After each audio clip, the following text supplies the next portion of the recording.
नमस्कार, स्वागत है आपका सुदर्शन न्यूज में। आपके साथ मैं हूं रंजना शर्मा। एक ऐसी घटना सामने आई है जिसके बाद से देश में ना सिर्फ गुस्सा है बल्कि लोगों के दिलों में दर्द भी है। दर्द एक माँ का, एक बेटी का जिसने अपने पिता को खो दिया और अब अपने पिता के सर की मांग कर रही है। जी हाँ, दर्द उस पत्नी का है जो अपने पति को दोबारा से वर्दी में जीवित अवस्था में नहीं देख पाएगी। दर्द की टीस तब और भी ज्यादा बढ़ जाएगी जब उसमें आक्रोश होगा। आक्रोश भी उस दुश्मन के खिलाफ जो ना सिर्फ कायर है, जो ना सिर्फ लगातार नापाक हरकतों को अंजाम दे रहा है बल्कि जिंदा भी है। भारत और भारतीयों के विरोध पर तरन तारन के परमजीत देश की खातिर कुर्बान हो गए, शहीद हो गए। पूरे देश को उस शहीद पर गर्व है, लेकिन उस शहीद की कुर्बानी यूं ही नहीं जाएगी, क्योंकि परमजीत कभी ना खत्म होने वाली लड़ाई को लड़ते हुए शहीद हुए। परमजीत के परिवार का आक्रोश पूरे देश का आक्रोश है, और अगर आक्रोश में ये आवाजें दर तक जा रही हैं, तो कब तक हम अपने नौजवानों की कुर्बानी नहीं देखेंगे? ये अब मेरे भाई है और ये आज पहली बार नहीं हुआ है, ये लगातार होता जा रहा है। और पाकिस्तान की हमेशा कोशिश रहती है कि हमारे खित्ते को, खासकर जम्मू कश्मीर को, हमेशा बॉइलिंग पॉट पे रखे, और बॉइलिंग पॉट पे रखने से वो इंटरनेशनली अपनी जो अटेंशन है वो डाइवर्ट करके रखे। और बदकिस्मती से आज यहाँ जो जमहूरियत चल रही है वो उनको अच्छी नहीं लग रही है कि जमहूरियत यहाँ पनप रही है, और पिछले 70 सालों में अच्छी सरकारें यहाँ आ रही है, लोगों का साथ है। ये कुछ लोग हैं मैडम जी जो सिर्फ एक आधा % हैं जो उनके साथ हैं, जो नहीं चाहते हैं अमन यहाँ चले, लोग खुली फिजा में हवा लें। और ये उन लोगों का साथ, उन लोगों का समर्थन, कुछ अलगाववादी नेताओं का समर्थन, कुछ सो कॉल्ड जो इंटरनल कंट्रोल्स में लोग बैठे हैं जो नहीं चाहते हैं हमारी रियासत में भी जो हालात हैं वो सामान्य रहें, नॉर्मल रहें। ये कुल मिला के 99% पॉपुलेशन को आपने एक स्कैनर पे खड़ा करके रख दिया। वो 99% लोग रियासत के आज उसी तरह दुख में हैं जिस तरह आप दुख में हैं वहाँ दिल्ली बैठ के या बाकी रियासतों में। एक अनफॉर्चुनेट है, मैं समझता हूँ मरकजी सरकार को एक कड़ा जवाब, रियासती सरकार भी उनकी है, मरकजी सरकार भी उनकी है, दोनों सरकारें बीजेपी की हैं, उनको एक कड़ा जवाब लोगों की एस्पायरेशंस को लेके पाकिस्तान को और उन लोगों को देना चाहिए जो नहीं चाहते कि जो हिंदुस्तान का ताज कश्मीर है वो अमन की डगर पे चले। मैं समझता हूँ आज वक्त आ चुका है उस रात पे बात करने का।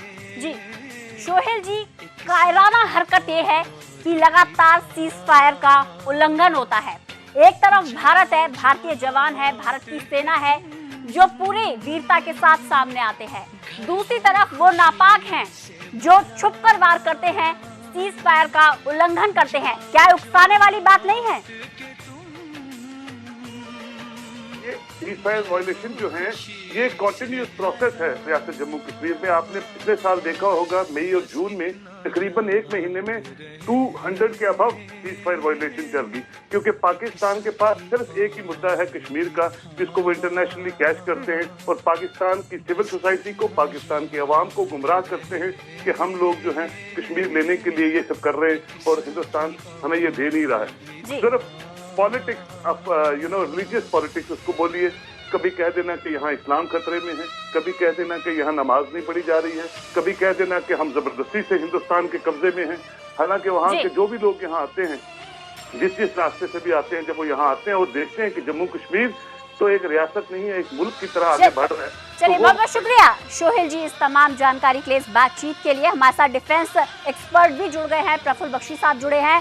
प्रफुल्ल बख्शी जी, सीज फायर का उल्लंघन लगातार होता रहा है। एक तरफ भारत के जवान सर्जिकल स्ट्राइक करके अपना सीना दिखाते रहे हैं, लेकिन क्या वजह है कि पाकिस्तान के अंदर अभी तक वो डर पैदा नहीं हो पा रहा है जो लगातार इस तरह की बर्बरताएं सामने आ रही हैं? क्यों अब तक हम पाकिस्तान को कंट्रोल नहीं कर पा रहे? क्या हमारे जवाब देने में कोई कमी है? देखिए, एक कहावत है, लातों के भूत बातों से नहीं मानते। आपने एक सर्जिकल स्ट्राइक करी है और उसका दुनिया में ढिंढोरा पीट दिया है। आप पे हमले होते हैं, आपके सोल्जर्स मारे जाते हैं, आप रिटेलिएट करते हैं, उनके धड़ काट दिए जाते हैं, सिर काट दिए जाते हैं। हम सिर्फ दुनिया में इस सबको बताते फिरते हैं। प्रॉब्लम है पाकिस्तान को डर इसलिए नहीं है क्योंकि उसको पता है कि हिंदुस्तान को डर है, हिंदुस्तान लड़ने से डरता है। वो लड़ने, उसको जवान नहीं लड़ने से डरता, उसकी फौज नहीं लड़ने से डरती, हमारे पॉलिटिकल विल नहीं है लीडर्स में, उसको ये पता है। क्योंकि पाकिस्तान, ये बड़ी विडंबना है प्रफुल्ल बख्शी साहब, ये बड़ी विडंबना है कि पॉलिटिकल विल की कमी की वजह से हमारे देश के जवान शहीद हो रहे हैं। वो एक जवान जो पूरे पाकिस्तान पर अकेला भारी पड़ सकता है, लेकिन शहीद हो रहा है। बिल्कुल वो हो रहा है क्योंकि आप उसको लड़ने नहीं दे रहे, उसको लड़ने का माहौल नहीं दे रहे, उसको लड़ने के लिए ऑटोनॉमी नहीं दे रहे, उसको फ्रीडम नहीं दे रहे। देखिए, पाकिस्तान की जो गवर्नमेंट है, पाकिस्तान की आर्मी के अधीन है, हिंदुस्तान में उल्टा है। पर अगर हिंदुस्तान की आर्मी हिंदुस्तान की गवर्नमेंट की कहा मानती है और एज अ डेमोक्रेटिक मशीनरी, तो फिर हिंदुस्तान की गवर्नमेंट की ये ड्यूटी है कि उनको करेक्ट आदेश दें, उनको खुले अथॉरिटी दें, उनको फ्रीडम दें ऑफ एक्शन। एक बार आप उनको एजेंडा बता दीजिए, एक बार उनको बता दीजिए, और वो नहीं करने दे रहे। और दूसरी बात है, हमारी पॉलिसी ये है कि चलिए, बहुत बहुत शुक्रिया प्रफुल्ल बख्शी साहब हमसे बातचीत करने के लिए। लेकिन अब वक्त आ गया है कि पाकिस्तान को याद दिलाया जाए कि पाकिस्तान दुनिया के नक्शे में जितना छोटा देश है, उससे ज्यादा हमारे जवानों के हौसले बुलंद है। अपनी नापाक हरकतों पर काबू रखे। इस खास पेशकश में मेरे साथ फिलहाल इतना ही, दीजिए इजाजत। लेकिन आगे देखिए 5 मिनट में 25 खबरें।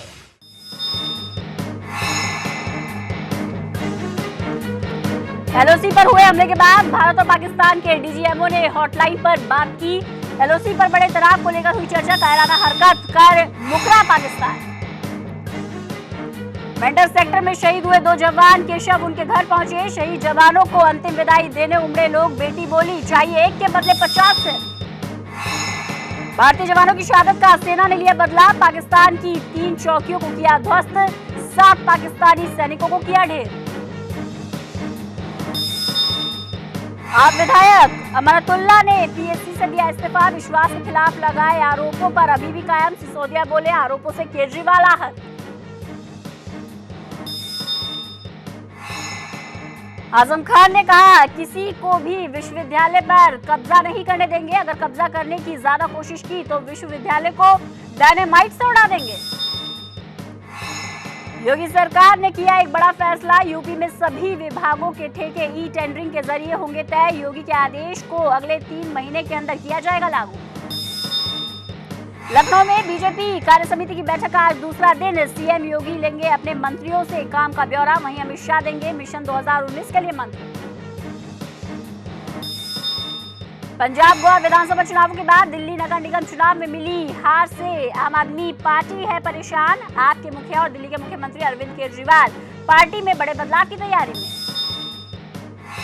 कश्मीर के गुलगाम में आतंकियों का कैश वैन पर हुआ हमला। 5 पुलिसकर्मी शहीद, 2 अफसरों की भी मौत।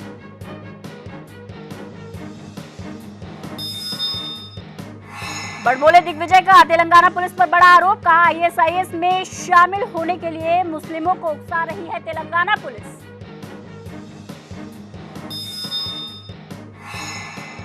आम जनता को महंगाई का एक और झटका। घरेलू गैस 2 रुपए तो केरोसिन 26 पैसे महंगी।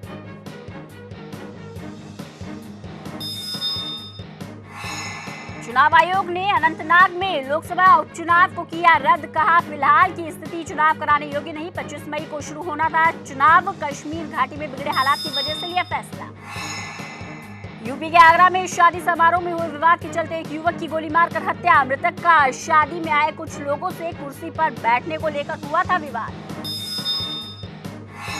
10,000 अमेरिकियों को नौकरी पर रखेगा इंफोसिस। सीईओ विशाल सिक्का ने कहा, H1B वीजा इफेक्ट। अमेरिका के राष्ट्रपति डोनाल्ड ट्रंप रूस के राष्ट्रपति व्लादिमीर पुतिन से फोन पर करेंगे बात। सीरियाई सैन्य अड्डे पर अमेरिकी हमले के बाद पहली बार दोनों नेताओं के बीच बातचीत। ट्विटर अब टीवी भी दिखाएगा। इसके लिए कंपनी ने दर्जनों वीडियो पब्लिशर्स के साथ की है पार्टनरशिप। कुछ सालों से ट्विटर लाइव वीडियोस में काफी प्रयोग कर रहा है। मारुति सुजुकी ने किया कमाल। 1 महीने में बेची 1,40,000 से ज्यादा गाड़ियां। घरेलू और अंतर्राष्ट्रीय बाजार को मिलाकर बिक्री में करीब 20% की बढ़त। दुनिया के सबसे वृद्ध व्यक्ति 146 साल के भागोटो की इंडोनेशिया में हुई मौत। भागोटो का जन्म 1870 में हुआ था। बिग बॉस 10 की कंटेस्टेंट नितिभा कौल ने फैशन शो में पहली बार किया शो स्टॉपर के रूप में ramp walk. Designer Shivani Jain की तरफ से किए गए गोल्डन ड्रेस पर आई नजर। काजोल की प्लेट में बीफ की डिश, वायरल हुआ वीडियो तो बोली भैंस का था। काजोल अपने एक दोस्त के रेस्टोरेंट में बीफ खाती आई थी नजर। राजकुमार राव और श्रुति हसन की आने वाली फिल्म बहन होगी तेरी का ट्रेलर हुआ रिलीज। फिल्म में राजकुमार राव गुट्टू के किरदार को निभाते हुए आएंगे नजर, श्रुति उनके पड़ोसी के किरदार में। भारतीय पुरुष हॉकी टीम आज मौजूदा चैंपियन ऑस्ट्रेलिया से भिड़ेगी। 26वें अल्जाम शाह हॉकी टूर्नामेंट के पिछले फाइनल मुकाबले में ऑस्ट्रेलिया से मिली हार का बदला लेगी भारतीय टीम। आईसीसी ने अपनी ताजा वनडे रैंकिंग की जारी। भारत वनडे रैंकिंग में 5 अंक लेकर तीसरे स्थान पर, वहीं दक्षिण अफ्रीका पहले स्थान पर बरकरार। बीसीसीआई ने अर्जुन पुरस्कार के लिए भेजा चेतेश्वर पुजारा और हरमनप्रीत कौर का नाम, वहीं हॉकी खिलाड़ी सरदार सिंह को खेल रत्न देने की सिफारिश। अमेरिका क्रिकेट संघ पर आईसीसी से बर्खास्त होने का खतरा मंडरा रहा है। इससे पहले 2015 में अमेरिकी क्रिकेट संस्था को अस्थायी रूप से किया गया था निलंबित।